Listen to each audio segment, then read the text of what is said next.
bütçemizde belediyenin bir sistemimiz yok. Ben bilgisayara sağa soru var. Onu da bir olursa bir sana geldik çalışmasınlar. Belediye geliyor mu burada?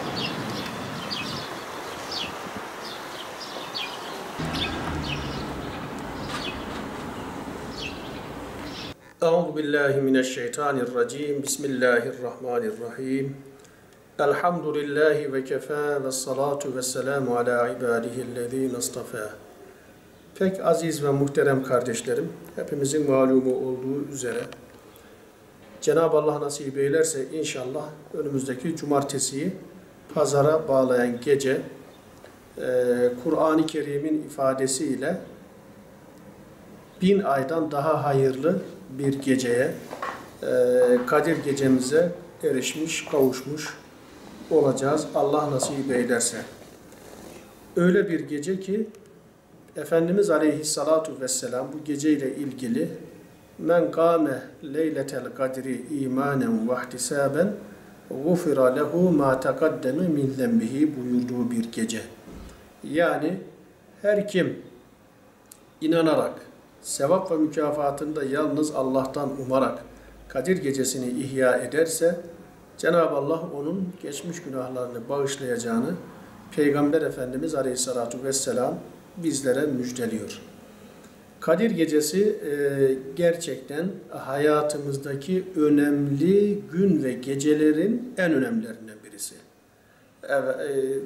Malumlarınız Regaib kandilimiz, Miraç kandilimiz, Berat kandilimiz, Mevlid kandilimiz ve Kadir gecemiz, gecemiz. Bu gecenin diğerlerinden farkı Cenab-ı Allah Kur'an-ı Kerim'inde bu geceyle ilgili müstakil bir sure indirmiş. İnna enzelnahu fi leyletil kadr ve ma edrake ma leyletul kadr diye başlayan ve devam eden Kadir suresinde Cenab-ı Allah bu geceyi bizlere takdim ediyor, tarif ediyor ve anlatıyor. Ve o gece bildiğimiz gibi hepimizin Kur'an-ı Kerim'in iniş gecesi. Kur'an-ı Kerim'de Cenab-ı Allah bu surede de inna enzelnahu fi leyletil kadr. Biz o Kur'an'ı Kadir gecesinde indirdik. Ve ma edrake ma leyletul kadr. Kadir gecesi nedir? Sen nereden bileceksin Habibim? Leyletul kadri hayrun min elfi şehr. Kadir gecesi öyle bir gecedir ki 1000 aydan daha hayırlı bir gecedir. 1000 ay yani 80 küsür yıl ortalama bir insan ömrü. Yani Müslüman bu geceyi ruhuna uygun bir şekilde, şanına, şerefine yaraşır bir şekilde icra ettiği zaman, ihya ettiği zaman sanki bir ömürlük ibadet yapmış gibi Cenab-ı Allah onun karşılığını o şekilde veriyor. 1000 aydan daha hayırlı. Tenezzelul melâiketu ve ruhu fîhâ biizni rabbihim. Öyle bir gece ki o gece başlarında Cebrail aleyhisselam olduğu bir şekilde melekler yeryüzüne iner de iner. Min kulli emr. Her bir iş için melekler hem de başlarında Cebrail aleyhisselam komutasında ne yaparlar? Yeryüzüne iner de iner. Öyle bir iniş ki bu. Yani Kadir gecesi iftarla başlayıp imsaka kadar yeryüzüne sürekli melekler böyle devran ederler. Yeryüzüne inerler de inerler. Ve selamun hiye hatta matla'il fecr. Öyle bir gece ki ta imsaka kadar, fecir atıncaya kadar bir esenlik, bir selamettir o gece. Yani böyle bir gece.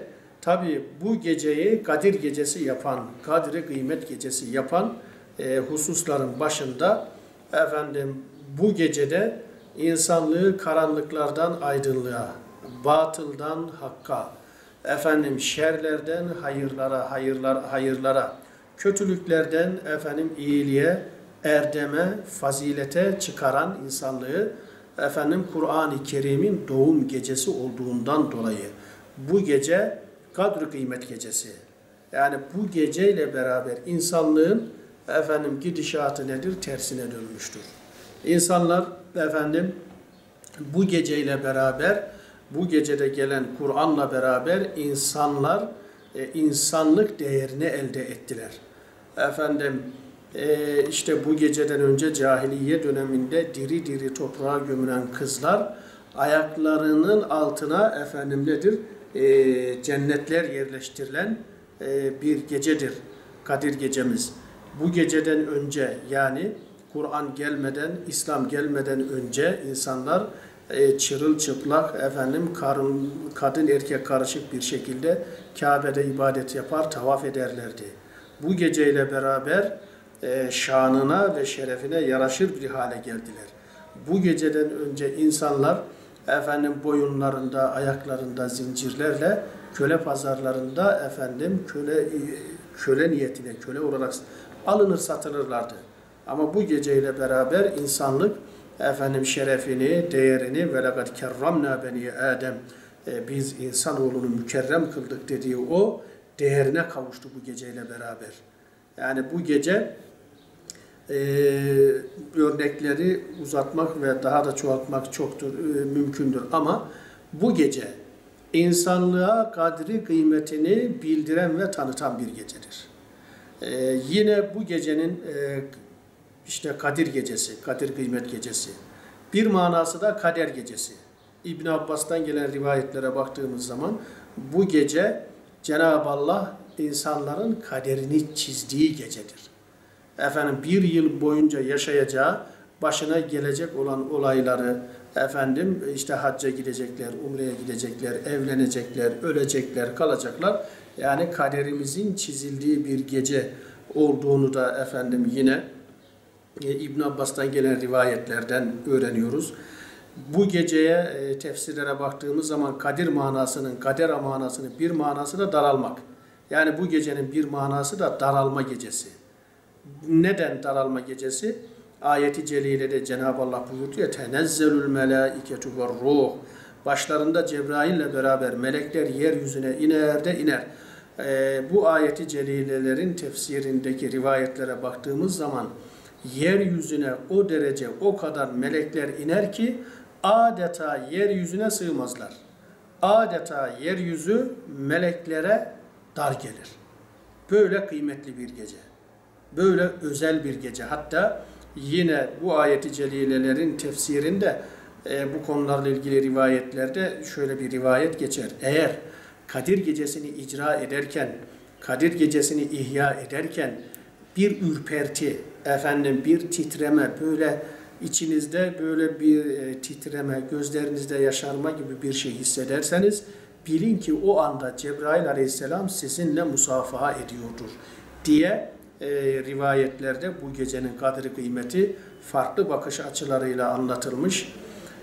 Tabi Peygamber Efendimiz Aleyhisselatü Vesselam'dan gelen rivayetlere baktığımız zaman işte Kadir gecesinin biliyorsunuz net 27. gecesi Kadir gecesidir diyemiyoruz. Çünkü rivayetlere baktığımız zaman işte bütün Ramazan geceleri Kadir gecesidir diye rivayetler var. Efendim Ramazan'ın tekli geceleri Kadir gecesidir, tekli gecelerinde arayın şeklinde rivayetler var. Bazı rivayetlerde işte Kadir gecesini Ramazan'ın son 10 günü efendim tekli gecelerinde arayın rivayetleri. Yani evet 27. gece olabilir mi? Olabilir ama 21 de olabilir. 23 de olabilir. 25 de olabilir.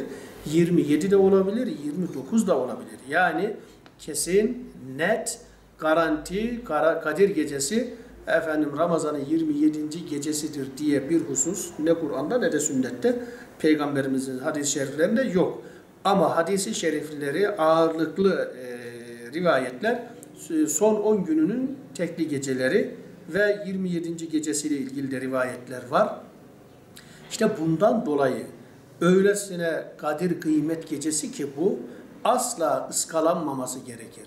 İşte bundan dolayı Peygamber her konuda hayatımızın bütün sahalarında her konuda bizim örneğimiz, önderimiz Efendimiz Aleyhisselatü Vesselam olduğu gibi Cenab-ı Allah لَقَدْ كَانَ لَكُمْ ف۪ي رَسُولِ اللّٰهِ اُسْوَةٌ حَسَنَةٌ Vallahi Allah'ın Resulü'nde sizin için güzel örnekler var buyurmak suretiyle onu bizim hayatımızın tamamına örnek olarak gönderdiğini Cenab-ı Allah bizlere bildiriyor.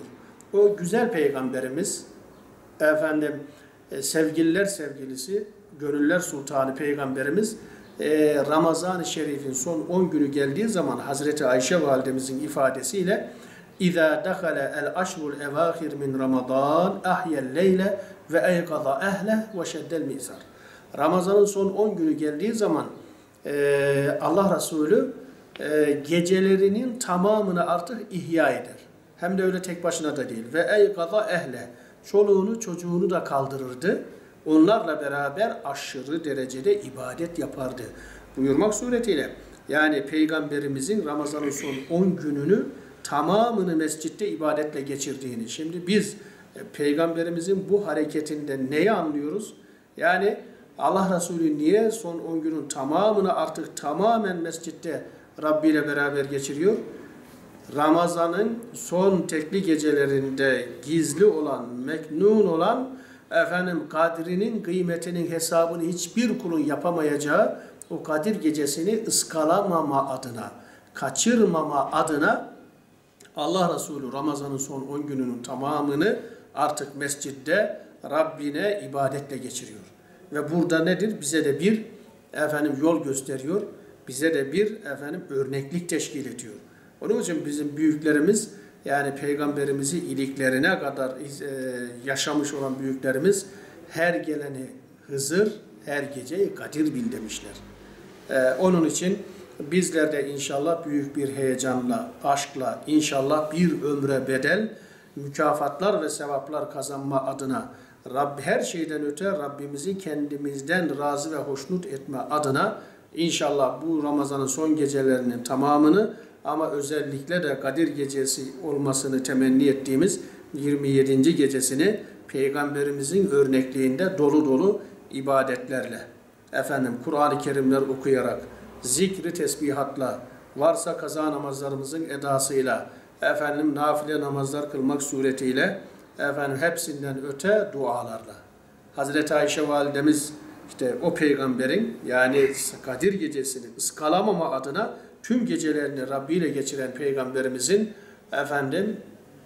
ezvac-ı tahiratından Hazreti Ayşe validemiz de eşinin örnekliğinde Allah Resulüne geliyor. Ya Resulallah olur da Kadir gecesine tevafuk edersem, rastlarsam, yakalarsam ne yapayım diye sorduğu zaman ona Allahümme inneke afuvvun tuhibbul afve fa'fu anni. Böyle dua edersin ya Ayşe demiş. Yani Allah'ım sen affedicisin. Affetmeyi de çok seviyorsun. Beni de affet diye dua etmesini Peygamberimiz sevgili eşine talim ediyor, öğretiyor. İnşallah bizler de başta bu dua olmak üzere. Bu duanın dışında işte ihtiyaçlarımız ortada. İnsanlığa diz çöktüren bir pandemiyle baş başayız. Karşı karşıyayız. Bütün bir dünyaya diz çöktüren bir salgın musibetiyle karşı karşıyayız. Özellikle başta bu konu olmak üzere dualar edeceğiz. İşte memleketimiz için, çoluğumuz, çocuğumuz, sevdiklerimiz için, bütün bir insanlığın, şehrimizin, ülkemizin, İslam aleminin ve bütün bir insanlığın şu bela ve musibetten, şu salgından en kısa zamanda kurtuluşu için, bu belanın üzerimizden def-ü-ref olması için hep beraber inşallah o gece evlerimizin bir köşesinde veya namaza gittiğimiz zaman camilerimizde ellerimizi açıp Rabbimize dua edelim ve inşallah Rabbimizden duamız, beklentimiz, ricamız odur ki o geceyi bir ömre bedel olacak kıvamda yaşamamızı nasip eylemesini ben Rabbimden dua ve niyaz ediyorum ve sizin vesilenizle, vasıtanızla da şu anda bizleri dinleyen bütün kardeşlerimizin Kadir gecelerini canı gönülden tebrik ediyorum. Kadir gecemizin kadri kıymetimizi elde etmemize vesile olmasını da yine Rabbimden dua ediyorum.